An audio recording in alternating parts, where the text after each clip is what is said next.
Imagine you're 30 years old, living paycheck to paycheck, buried under credit card bills with no savings, no investments, no financial freedom. And one day you realize that your school taught you trigonometry, but not how to handle money. Scary, right? The truth is, most people grow up financially blind, trapped in a cycle of earning and spending without understanding the game of money. And by the time they learn, it's too late.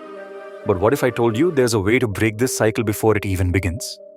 What if I told you that everything you need to avoid this future is inside one small book? A Money Mindset for Teens and Young Adults by Sydney Sheppard. A book that doesn't just talk about saving money, but actually rewires the way you think about it.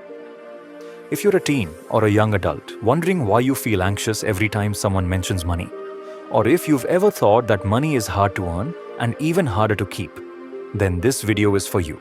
Because this book holds the answers to the financial fears you've been silently carrying. Let's start with the foundation of the book, mindset. Sydney Sheppard doesn't begin with how to invest or how to budget. Number. She begins by asking one simple but life-altering question. What do you believe about money? Most teens grow up hearing things like, money doesn't grow on trees, or rich people are greedy, or we can't afford that. Without realizing it, you absorb those beliefs and they become your money mindset. Sydney says, your thoughts become your beliefs, your beliefs shape your actions, and your actions create your reality. Let me tell you about Jacob, a 16-year-old whose parents always struggled with money. Every time he asked for something, he heard we don't have the money for that. Eventually, Jacob began to believe that money was always scarce.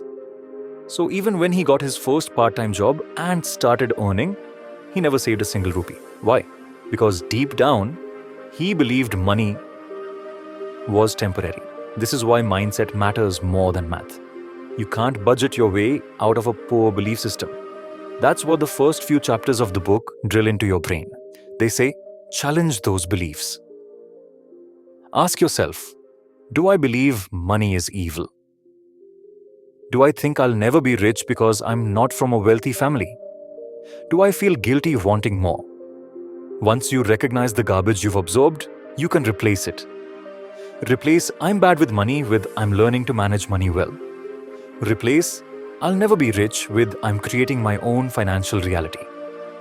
Now let's talk about goals. Sheppard emphasizes that every financial journey needs a destination. And no, I want to be rich is not a goal. It's a fantasy. A goal is specific, measurable, and tied to your values.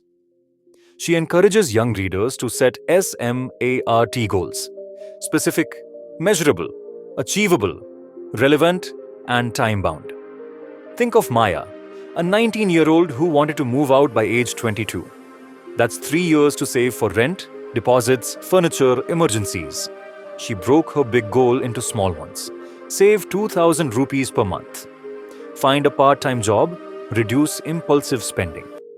Within a year, she had built her emergency fund and even began investing.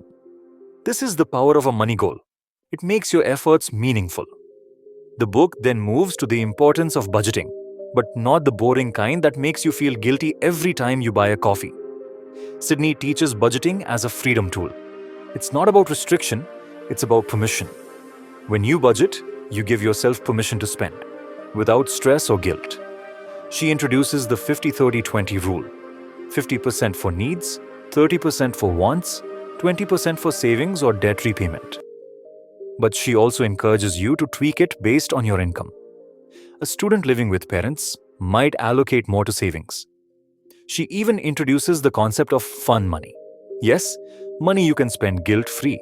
Because what's the point of financial health if you feel miserable? Then comes the concept of saving. And here's where most teens switch off, thinking saving is boring. But Sydney flips that script. She says, saving is time travel. Every rupee you save today buys you time and freedom tomorrow. Want to start your own business at 25? Save. Want to backpack across Europe after college? Save. Want to say no to a job you hate? Save.